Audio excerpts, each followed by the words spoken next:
Hello guys, in this video I'm going to show you how to delete your personal information from Amazon's ad system. But first I just want to mention, don't forget to subscribe to my channel, because at 10,000 subscribers I am going to show you my whole YouTube revenue statistics and growth strategy, how to make money online. Now let's jump into it. First of all, open the website on your device, and after that you should tap on this account and lists section at the top. Then you should scroll down to the communication and content section and tap on advertising preferences, which is the second option.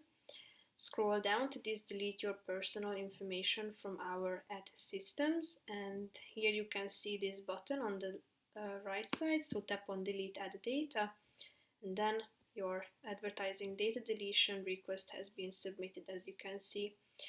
So that's pretty much it for this video, guys. See you in the next one. Bye bye.